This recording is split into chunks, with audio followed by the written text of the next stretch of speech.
ነሆ ከአቢሲኒያ ባንክ ልዩ የምስራች። አቢሲኒያ ረሚት ከየትኛውም የዓለም ጥግ ሆነው ገንዘብ ወደ ሀገር ቤት ሲልኩ በላኩት ገንዘብ ላይ ተጨማሪ 12% ለወዳጅ ዘመዶ ተጨምሮ ይደርሳል። በአቢሲኒያ ረሚት ገንዘብ ሲልኩ ከአቢሲኒያ ባንክ አካውንት በተጨማሪ ወደ ቴሌብርና ወደ ሁሉም የሀገር ውስጥ ባንክ አካውንቶች በፍጥነት ይደርሳል። ገንዘቡን የላኩለት ወዳጅ ዘመዶ በዶላር፣ በዩሮ፣ በፓውንድ ወይም በላኩለት የውጭ ሀገር ገንዘቡን ይዞ ማቆየት ቻሉ ደግሞ አቢሲኒያ ረሚትን ተመራጭ ያደርገዋል። አፕሊኬሽኑን ከአፕልና ፕሌይ ስቶር አውርደው ስልክ ቁጥሩን በማስገባት አንድ ጊዜ በሚላክ የማረጋገጫ ኮድ ገንዘቦን በፍጥነት ወደ ሀገር ቤት መላክ ይችላሉ። አቢሲኒያ ረሚት፣ አማራጭ ብዙ፣ አስተማማኝ የገንዘብ መላኪያ መንገድ።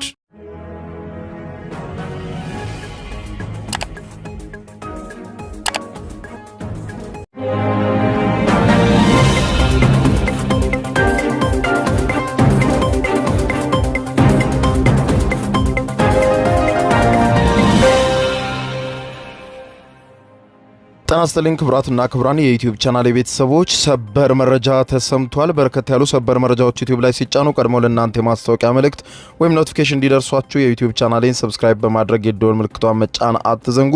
ወደ ሰበር መረጃዎች ስናቀና በቀዳሚነት የምታደምጡት ዜና የአሜሪካው ፕሬዝዳንት ዶናልድ ጄ ትራምፕ በኢራን ላይ ጦርነት ከፍታለሁ በማለት እንደዛቱት ጦራቸው ለጦርነት እየተዘጋጀ መሆኑ ተመልክቷል። በዛሬው ዕለት ጦርነት ከፍታለሁ ባሉት መሰረት ሊከፍቱ ይችላሉ ተብሎ እየተሰጋ ሲሆን በቀጠናው ላይ በረራዎች መቆማቸው ተመልክቷል። በተለይም በኢራን ሰማይ ላይ በረራዎች ሙሉ በሙሉ ቆመዋል። የአሜሪካው ነጩ ቤተመንግስት ዋይት ሃውስም ቢቱ የተባለ ፈንጂ ጣይ ግዙፍ አውሮፕላን በኢራን ሰማይ ላይ ሲበር የሚያሳይ ምስል ለቋል። ጉዳዩ ዙሪያ ተጨማሪ ሰበር መረጃዎችን በዝርዝር የማስደምጣችሁ ይሆናል። በሌላ በኩል ጦርነት ሊከፈትብኝ ነው ያለችው ኢራን አስቸኳይ መግለጫ ሌሊቱን አውጥታለች። በማንኛውም ሰዓት ጦርነት እንደሚፈነዳ የሚፈነዳውም ጦርነት በከፍተኛ ሁኔታ መቋቋም ብቻ ሳይሆን አሜሪካና እስራኤል የማይገምቱት አይነት ጥቃት ለመሰንዘር ተዘጋጅቻለሁ ብላለች። በዝርዝር የማስደምጣችሁ ነው የሚሆነው። በዋይት ሃውስ ነጩ ቤተመንግስትም አስቸኳይ ስብሰባ መጠራቱን የጦር አመራሮች፣ የተለያዩ ከፍተኛ ኃላፊዎችም በዚህ ሚስጥራዊ ስብሰባ ላይ እንደተገኙም ተመልክቷል። ከዚህ ጋር በተገናኘ እንግዲህ በሰፊው የማስደምጣችሁ ሰበር መረጃዎች። በሌላ በኩል በኢትዮጵያ ዙሪያ እያንዣበበ የሚገኘውን የግብፅን እንቅስቃሴ በተመለከተ የኢትዮጵያ ውጭ ጉዳይ ሚኒስትር አስቸኳይ መግለጫ አውጥቷል። የኢትዮጵያ ውጭ ጉዳይ ሚኒስትር ባወጣው መግለጫም ግብፅ ከበባ በሚመስል መልኩ በኢትዮጵያ ዙሪያ እያደረገች ያለውን እንቅስቃሴ ተችቷል። ኢትዮጵያም በተለይም በቀይ ባህር ላይ ያላትን ፍላጎት በፍጹም የምትተወው ጉዳይ እንዳልሆነና እንደምታሳካው የገለጸው የኢትዮጵያ መንግስት መግለጫ ይህ የግብፅ እንቅስቃሴም በከፍተኛ ሁኔታ መጠናከሩን ጉዳዩም ዓለም አቀፉ ህብረተሰብም ትኩረት እንዲሰጠው ጠይቋል። በጉዳዩ ዙሪያ በስፋት የማስደምጣችሁ ተጨማሪ ሰበር ዝርዝር መረጃ አለ። እስከ ፍጻሜ ቆዩ። ዝርዝሩን አድምጡ ግብዣዬ ነው። ወደ መረጃዎቹ አለፍ። አብረን ዝርዝሩን እንከታተለው። በቅድሚያም የአሜሪካው ፕሬዝዳንት ዶናልድ ጄ ትራምፕ ቅዳሜ ጦርነት ከፍታለሁ በማለት እስከ ቅዳሜ ቀነ ገደብ የሰጡ ሲሆን በዛሬው ዕለት ቅዳሜ ጦርነቱን ይከፍታሉ ተብለው እየተጠበቁ ይገኛሉ።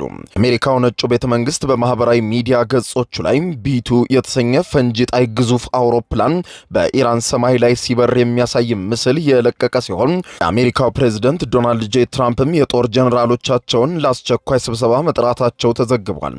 ታዋቂው የዜና አውታር አክሲዮስ የዜና ወኪል ዛሬ ሌሊቱን ሁለት ከፍተኛ የአሜሪካ ባለስልጣናትን ዋቢ በማድረግ እንደዘገበው ፕሬዝዳንት ዶናልድ ጄ ትራምፕ ከከፍተኛ የብሔራዊ ደህንነት ቡድናቸው ጋር በኢራን ጦርነት ዙሪያ እጅግ ሚስጥራዊና አስቸኳይ ስብሰባ አካሂደዋል ብለዋል። በድርድር መድረክ ላይ በመጨረሻ ሰዓት አስገራሚ ለውጥ ካልመጣ በስተቀር ፕሬዝዳንቱ በዛሬው ዕለት ወደ ከባድ ጦርነት እርምጃ ለመመለስ በጽኑ መወሰናቸው ነው አክሲዮስ የዜና ወኪል ከቅርብ ምንጮች አግኝቻለሁ ያለው። በዋይት ሃውስ በተካሄደው በዚህ ስብሰባ ላይ ምክትል ፕሬዝዳንት ጄዲ ቫንስ፣ የመከላከያ ሚኒስትር ፒት ሄግሴት፣ የሲአይኤ ዳይሬክተር ጆን ክራትሊፍ እንዲሁም የዋይት ሃውስ ሰራተኞች አለቃ ሱዚ ዌልስ ተገኝተዋል። ጦር ጀነራሎችና የተለያዩ የደህንነት ባለስልጣናትም በተገኙበት በዚሁ ሚስጥራዊና አስቸኳይ ስብሰባ ላይ በኢራን ላይ ጦርነት ስለሚከፈትበት ሁኔታ ተመክሯል ብሏል አክሲዮስ የዜና ወኪል። በዚህ መድረክ ላይ ፕሬዝዳንቱ ስለ ድርድሩ የወቅቱ ነባራዊ ሁኔታና ድርድሩ ሙሉ በሙሉ ሊፈርስ እንደሚችል ለወታደራዊ መሪዎች መናገራቸውንና የተለያዩ የጦርነት ስልቶችንም መቅረባቸውም ተመልክቷል። የሁኔታውን አሳሳቢነት ተከትሎ ነጩ ቤተ መንግስት ዋይት ሃውስ በፕሬዝደንቱ የሳምንቱ መጨረሻ መርሃ ግብር ላይ አስቸኳይ ለውጥ ማድረጉንም አስታውቋል። ፕሬዝደንት ትራምፕ በትናንትናው ዕለት በኒውዮርክ ከሚያደርጉት ንግግር በኋላ በኒው ጀርሲ ወደሚገኝ የቤድሚንስተር ጎልፍ ክለባቸው ከማምራታቸው ይልቅ በቀጥታ ወደ ዋሽንግተን ዋይት ሃውስ መመለሳቸውን ተመልክቷል። ይባስ ብሎ ፕሬዝደንቱ በትሩዝ ሶሻል ማህበራዊ ሚዲያ ገጻቸው ላይ ባሰፈሩት መልእክት ከመንግስት ስራ ጋር በተያያዘ ከባድ የመንግስት ክስተቶችና ለአሜሪካ ሀገራቸው ካላቸው ጥልቅ ፍቅር የተነሳ በዚህ ሳምንት መጨረሻ ላይ በሚካሄደው የልጃቸው ዶናልድ ትራምፕ ጁኒየር የሰርግ ስነ ስርዓት ላይም ሳይገኙ እንደቀሩ በይፋ አስታውቀዋል። ፕሬዝደንቱ በማህበራዊ ሚዲያ ገጽ ጽሑፋቸው በዚህ እጅግ ወሳኝና ታሪካዊ ወቅትም እኔ እዚህ ዋሽንግተን ዲሲ ውስጥ በሚገኘው ዋይት ሃውስ ውስጥ መገኘቴ እጅግ አስፈላጊ መሆኑ ይሰማኛል ብለዋል። ከመጋረጃ ጀርባ ያሉ ምንጮች እንደሚጠቅሱት ፕሬዝደንት ትራምፕ ባለፉት ጥቂት ቀናት ውስጥ ኢራን ለድርድሩ ለዘብተኛ መሆኗንና ትራምፕን እየተፈታተነች መሆኗን ፕሬዝደንቱ በእጅጉ እንዳበሳጫቸውና ይህንን ሳምንት በሙሉ በብስጭት እንዳሳለፉ አክሲዮስ የዜና ወኪል ከቅርብ ሰዎቻቸው ሰምቻለሁ ብሏል። ባሳለፍነው ማክሰኞ ለእስራኤሉ ጠቅላይ ሚኒስትር ቤንያሚን ኔታንያሁ በዲፕሎማሲው ተጨማሪ እድል እንዲሰጡ ቢናገሩም ሐሙስ ምሽት ላይ ግን ወደ ወታደራዊ ጥቃት የማዘንበል አቋማቸው በከፍተኛ ሁኔታ አይሏል ብለዋል። ከዚህ አስቸኳይ ስብሰባ ጋር በተያያዘ የሲቢኤስ ኒውስ ዘገባ እንደሚያመለክተው ከሆነ በርካታ የአሜሪካ የጦር ኃይሎችና የስለላ ማህበረሰብ አባላት በማንኛውም ሰዓት ሊሰነዝሩ የሚችሉትን ጥቃት እያዘጋጁ እንደሆነ ተመልክቷል። የአሜሪካ መከላከያና የስለላ ባለስልጣናት በውጭ ሀገራት በሚገኙ ሁሉም የአሜሪካ ወታደራዊ ማዕከላት ላይ ያሉ አስቸኳይ የጥሪ መዝገቦችን ማሻሻል የጀመሩ ሲሆን ይህም በመካከለኛው ምስራቅ የተሰማሩ የሰራዊት ክፍሎችን ከቀጠናው የማውጣትና የማሽከርከር ስራን ያካተተ ነው ተብሏል። በዛሬው ዕለት በኢራን ላይ ጦርነት ይከፈታል በሚል በመስጋት የኢራን ሰማይ ከበረራ ነጻ ሆኗል። ይህ እርምጃ አሜሪካን በቀጠናው ያላትን ወታደራዊ አሻራ ለመቀነስ ከመፈለጓን ባሻገር ሊሰነዘር የሚችል የኢራንን ከባድ የአጸፋ ጥቃትንም ተከትሎ በአሜሪካ ወታደሮች ላይ የሚደርሰውን ኪሳራ ለመቀነስ የታለመ ወታደራዊ ስልትም እንደተዘጋጀ ተመልክቷል። ባሳለፍነው ሚያዝያ ወር መጀመሪያ ላይ የተደረሰውን ጊዜያዊ የተኩስ አቁም ስምምነት ተከትሎ ሁለቱም ወገኖች እርስ በርስ ጥቃት ከመሰንዘር ተቆጥበው የነበረ ቢሆንም አሁን ግን የጊዜ ገደቡ ማክተሙ የሚያስታውቅ ሆኗል። የዋይት ሃውስ ቃል አቀባይ አና ኬሊ ለሲቢኤስ የዜና ወኪል በሰጡት መግለጫ የፕሬዝደንት ትራምፕ ጥብቅ ቀይ መስመሮችን ግልጽ አድርገዋል። ኢራን የኒውክሌር ጦር መሳሪያ በፍጹም ልትታጠቅ አትችልም፣ እንዲሁም ያበለጸገችውን ዩራኒየም በግዛቷ ውስጥ ማቆየት አይፈቀድላትም ብለዋል።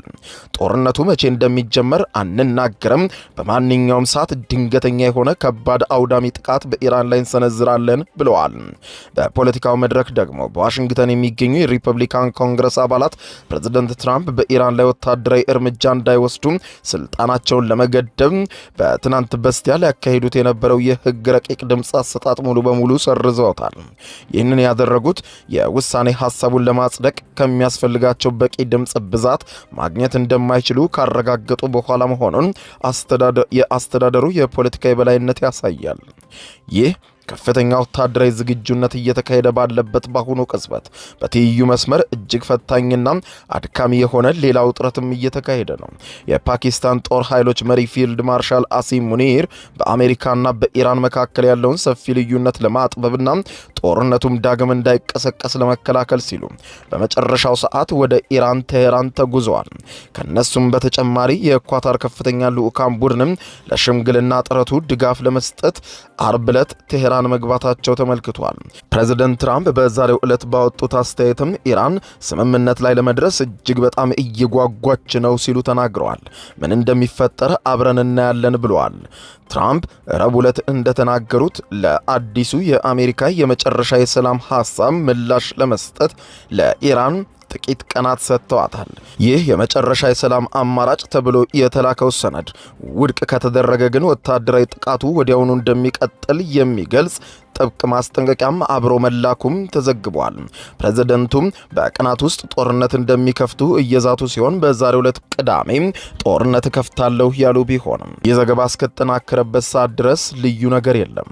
የአሜሪካው የውጭ ጉዳይ ሚኒስትር ማርኮ ሩቢዮ ወደ ህንድ ከመብረራቸው በፊት ለጋዜጠኞች እንደተናገሩት ከሆነ አሜሪካ ከኢራን በኩል የሚሰጠውን ምላሽ በፓኪስታን መሪ በኩል በአስቸኳይ እንደምትቀበል አስታውቀዋል። ማርኮ ሩቢዮ ትራምፕ ከጥቃት ይልቅ ለዲፕሎማሲው ቅድሚያ ሲሰጡ ቆይተዋል፣ አሁን ግን የመጨረሻው መጨረሻ ላይ ደርሰዋል ብለዋል። በዛሬው ዕለት ከኢራን የሚላከው ደብዳቤ ላይ የተመሰረተ የሰላም ሁኔታ አሊያም የጦርነት ሁኔታ በመካከለኛው ምስራቅ ይኖራል ብለዋል። ሆኖም የኢራን ውጭ ጉዳይ ሚኒስትር ባወጣው መግለጫ ድርድር እየቀጠለ ቢሆንም ስምምነት ላይ ለመድረስ ግን ገና እጅግ በጣም ብዙ የራቀ ተስፋ አስቆራጭ ጊዜ ይቀራል ሲል የፕሬዝዳንት ዶናልድ ጄ ትራምፕን ወሽመጥ ቁርጥ አርጋለች ኢራን። የኢራን የድርድር ቡድን ዋነኛ ትኩረቱ ጦርነቱን ማቆም ላይ ብቻ እንደሆነና ይህም ሳይረጋገጥ ስለሌላ ምንም ነገር ማውራት እንደማይፈልግ የኢራን ተደራዳሪ ቡድን አስታውቋል። ከኢራን ወገን የተሰጠው ወታደራዊ ምላሽ እጅግ የከረረና አውዳሚ ማስጠንቀቂያዎችን ያዘለ ሆኗል። ከእስላማዊ አብዮታዊ ዘብ IRGC ጋር የጠበቀ ግንኙነት ያለው ታስኒም የዜና ወኪል ዛሬ ሌሊቱን መግለጫና ሰፊ ዘገባ ይዞ ወጥቷል። አንድ የኢራን ከፍተኛ ወታደራዊ ምንጭን ዋቢ በማድረግ እንደዘገበው የኢራን ጦር ኃይሎች መሬት ላይ ያለውን ሁኔታ በከፍተኛ ደረጃ እየተቆጣጠሩት ነው። ጠላት በማንኛውም ሰበብ አድርጎ ጥያቄ አሊያም ስንፍና ቢፈጽም እሱን ለመጋፈጥ አዲስ ወታደራዊ ስሌቶች ሙሉ በሙሉ ተዘጋጅተው በዛሬው ዕለት የጦርነቱን መጀመር እየጠበቅን ነው ብለዋል። ምንጩ አክለውም ሲናገሩ ጠላቶቻችን የሚመለከቱት የኢራንን ሶስተኛ የጦርነት ስሪት እንደሚሆን አስታውቋል። ይህ አዲሱ የጦርነት ስልታችን ሙሉ በሙሉ በአዳዲስ ወታደራዊ መሳሪያዎች፣ በአዳዲስ ስልታዊ ኢላማዎች እንዲሁም በአዳዲስ ወታደራዊ ታክቲኮችና የጦር ስትራቴጂዎች ላይ የተመሰረተ ነው ሲሉ አብራርተዋል። ከቀጠናው አልፎ የሚዘረጋው አዲሱ ድንበር ተሻጋሪ የጦር ግንባር ጠላቶቻችን ለኢራን ካላቸው ጥላቻ የተነሳ ታላቅ ጸጸት ውስጥ እንዲገቡ የምናደርግበት አዲስና ሁሉን አቀፍ ወታደራዊ ጥቃት ነው የምንፈጽመው ብለዋል። አሜሪካም ሆነች እስራኤል ምን ልናደርግ እንዳሰብን በፍጹም መገመት አይችሉም ብለዋል። አሜሪካም በወታደራዊ መንገድ እጅ እንድንሰጥ ወይም ስምምነት እንድንቀበል የምታደርገውን ጥረት ተስፋ ብትቆርጥ ይሻላል፣ በሙሉ የተዘጋ ነው ሁሉም መንገድ ብላለች ኢራን። ያለ አግባብ ከልክ ያለፉ ጥያቄዎችን የሚያቀርቡና ወታደራዊ እርምጃ ለመውሰድ የሚያስፈራሩም የሚሞክሩም ከሆነ ዩናይትድ ስቴትስ በአንድ ዓመት ጊዜ ውስጥ ብቻ ታይቶ የማይታወቅ 3 ታላላቅ መቅሰፍቶችና ቅጣቶችን በአዲስና እጅግ አስደንጋጭ በሆነ መንገድ ትቀምሳለች ሲሉ ታስኒም የዜና ወኪል ወታደራዊ ምንጩ ነግረውታል። ይህ በእንዲህ እንዳለ የኢራን እስላማዊ አብዮታዊ ዘብም ባወጣው ይፋዊ መግለጫ ጠላቶቻችን ከዚህ ቀደም ከደረሰባቸው ታላላቅ ስትራቴጂካዊ ሽንፈቶች ትምህርት እንዳልቀሰሙ ማየት ችለናል ብለዋል። የአሜሪካና የእስራኤል ሊያውቁት የሚገባው እውነት ምንም እንኳን እነሱ በዓለም ላይ እጅግ ውድ የሆኑትን የሁለት ግዙፍ የጦር ኃይሎች የተሟላ አቅም ተጠቅመው ጥቃት ቢሰነዝሩብንም እኛ ግን የእስላማዊ አብዮታዊ ወታደራዊ አቅምና ክምችት በሙሉ በእነርሱ ላይ በተግባር አላዋልንም ነበር ብለዋል። መግለጫው ጠንካራ ማስጠንቀቂያውን ሲቀጥል ነገር ግን አሁን በኢራን ላይ የሚሰነዘር ማናቸውም ወታደራዊ ጥቃት የሚደገም ከሆነ ቀደም ሲል ቃል የተገባው የቀጠናው ጦርነትም በዚህ ጊዜ ከቀጠናውም አልፎ ይስፋፋል የሚል ነው። የኛም አውዳሚ ምቶች እናንተም በጭራሽ በማታስቡትና በማትገምቱት ስፍራ መተው ወደ አመድነትና ፍርስራሽነት ይቀይሯቸዋል ሲሉ ጦሩ አስፈሪ ዛቻውን አሰምቷል። እኛ የጦርነት ሰዎች ነን፣ አቅማችንና ኃይላችንንም የምታዩት በተጨባጩ የጦር ሜዳ እንጂ በባዶ መግለጫዎች ወይም በምናባዊ ገጾች ላይ አይደለም በማለት የኢራን ጦር መግለጫውን ደምድሟል። ቀጣዮቹ 24 ሰዓታት በመካከለኛው ምስራቅ ውስጥ ታሪካዊ የሰላም ስምምነት የሚደረስበት አሊያም ቀጠናውን ሙሉ በሙሉ ወደሚያወድም መጠነ ሰፊ ጦርነት የሚሸጋገርበት እጅግ ወሳኝ ሰዓት መሆኑን ኢራን የገለጸች ሲሆን አሜሪካን በበኩሏ ምላሹን እየጠበቀች መሆኑና በ24 ሰዓት ውስጥ ነገሮች እጅግ ከባድ በሆነ ሁኔታ እንደሚቀያየሩም አመልክታለች። በሌላ ዜና ግብጽ ከበባና ትንኮሳ በሚመስል መልኩም በኢትዮጵያ ዙሪያ እየተንቀሳቀሰች ነው ስትል ኢትዮጵያን በጥብቅ ከሰሰች። ኢትዮጵያ የባህር በር ፍላጎት አጀንዳዋን ይፋ ካደረገች በኋላ ግብጽ ከበባ በሚመስል መልኩ እየተንቀሳቀሰች ነው ሲል የኢትዮጵያ ውጭ ጉዳይ ሚኒስትር አስታውቋል። የኢትዮጵያ ውጭ ጉዳይ ሚኒስትር ቃል አቀባይ አምባሳደር ነቢያት ጌታቸው በሰጡት መግለጫ እንዳሉት ከሆነ ኢትዮጵያ የባህር በር ጥያቄዋን ካነሳች በኋላ ከግብጽ በኩል ውጥረት ትንኮሳ በሚመስል ነገሮች በስፋት እየታዩ ነው ብለዋል። ኤርትራ ነጻ ሀገር ከሆነች በኋላም ባህር በር አልባ ሀገር ሆና የቆየችው ኢትዮጵያም ባለፉት ጥቂት ዓመታት ግን በመንግስት ደረጃ የባህር በር የማግኘት አጀንዳዋን በይፋ ስትናገር ቆይታለች። በዚህ ከኤርትራ ጋር ያለው ግንኙነት ተበላሽቶ ወደ ግጭት ሊያመራ የሚችል ከፍተኛ ስጋት ተፈጥሮ ቆይቷል ያለው ቢቢሲ በተጨማሪም በህዳሴው ግድብ ምክንያትም ለዓመታት ተቃውሟን ስታሰማ የቆየችውና ከኢትዮጵያ ማናቸውም ጠላቶች ጋር ከኋላ ሆና የምትሰራው ግብጽ ከኤርትራ ጋር በመሆን የኢትዮጵያን ፍላጎት በሚቃረን መልኩ እንቅስቃሴዋንና መግለጫዎቿን ስታወጣ ቆይታለች። ቃል አቀባዩ አምባሳደር ነቢያት ጌታቸው ከዚህ ጋር ተያይዞ በሰጡት ጋዜጣዊ መግለጫ ላይ ኢትዮጵያ የባህር በር ፍላጎቷን በአነሳች ጊዜ ኢትዮጵያን ለማነቅ የሚደረጉ እንቅስቃሴዎችን የመጨመርና የመጠናከር አካሄድ እናያለን ብለዋል። አምባሳደሩ አክለው ይህ የግብጽ ሁኔታ አዲስ እንዳልሆነ በመጥቀስ ኢትዮጵያ የባህር በር ፍላጎት አጀንዳዋን አጠናክራ እንደምትቀጥልና ፈጽሞ እንደማትተው አስረግጠው ገልጸዋል። ቃል አቀባዩ ይህንን ያሉት ቀይ ባህር ላይ የሚደረግ የትራንስፖርት እንቅስቃሴንና የወደብ ትስስርን በሚመለከት ግብጽና ኤርትራ ባለፈው ሳምንት ስምምነት ከተፈራረሙ በኋላ ነው። ሁለቱ ሀገራት ስምምነቱን ከተፈራረሙ በኋላ የቀይ ባህር ጉዳይ የሚመለከተው እኛን የቀይ ባህር ጠረፍ ሀገራትን ብቻ ነው በማለት ማስታወቃቸው አይዘነጋም። ከኢትዮጵያ ጋር በታላቁ የህዳሴ ግድብ ምክንያት አለመግባባት ውስጥ የገባችውና ከኤርትራ ጋር ያላትን ግንኙነት ያጠናቀረችው ግብጽ የባህር በር አጀንዳ በተለያዩ አካላትና በህዝቡ ተቀባይነት ያገኘ ነው ያሉት አምባሳደር ነቢያት ጌታቸው ኢትዮጵያ አጀንዳውን በሰላማዊና ዲፕሎማሲያዊ በሆነ መንገድ ብቻ እንደምትቀጥልበት በተደጋጋሚ መግለጿንም ደግመው አስታውቀዋል።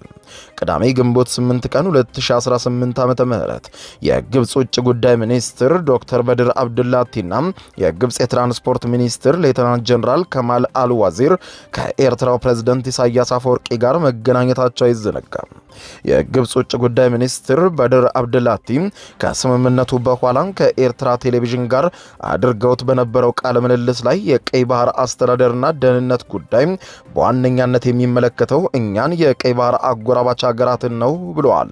ጠቅላይ ሚኒስትር ዶክተር አብይ አህመድ በተደጋጋሚ የሀገራቸውን የባህር መተላለፊያ የማግኘት ፍላጎት በንግግርና በመግባባት የማስፈጸም ፍላጎትን አጽንኦት በመስጠት ኢትዮጵያ ፍላጎቷን በኃይል ለማስፈጸም ጦር እንደማትሰብቅ ተናግረዋል።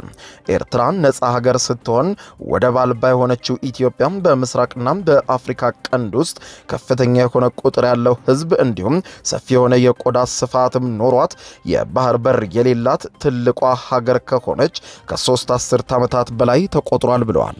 አምባሳደር ነቢያት ጌታቸው በጋዜጠኞች በሰጡት መግለጫ ካነሷቸው ጉዳዮች መካከል በሳዑዲ አረቢያና በደቡብ አፍሪካ የሚኖሩ ኢትዮጵያውያን ስደተኞች ጉዳይ ይገኝበታል። አምባሳደሩ በተለያዩ ሀገራት በስደት የሚኖሩ ኢትዮጵያውያንን በተመለከተ የውጭ ጉዳይ ሚኒስትር በቅርቡ ከሳዑዲ አረቢያ ምክትል ውጭ ጉዳይ ሚኒስትር ጋር ጉዳዩን በማንሳት መወያየታቸውን ገልጸዋል። ሚኒስትሩ ከሳዑዲ አረቢያ ምክትል ውጭ ጉዳይ ሚኒስትር ጋር በነበራቸው ውይይት በሳዑዲ አረቢያ ለኢትዮጵያውያን ህጋዊ የሥራ ስምሪት እድሎች እንዲሰፉ መጠየቃቸውንም ተናግረዋል። የሳዑዲ አረቢያው ምክትል ውጭ ጉዳይ ሚኒስትር ህጋዊነትን የተከተለ የሥራ ስምሪት በሳዑዲ አረቢያ ለሚገኙ ኢትዮጵያውያን ሰራተኞችም ደህንነት መረጋገጥ ቁልፍ ጉዳይ መሆኑን መናገራቸውን ገልጠዋል። ዶክተር ጌዲዮን ጢሞቴዎስ በኒው ዴልሂ በነበራቸው የብሪክስ ጉባኤ ወቅትም ከደቡብ አፍሪካ የውጭ ጉዳይና የዓለም አቀፍ ትብብር ሚኒስትር ሮናልድ ላሞላ ጋር መወያየታቸውን ቃል አቀባዩ ጠቅሰዋል።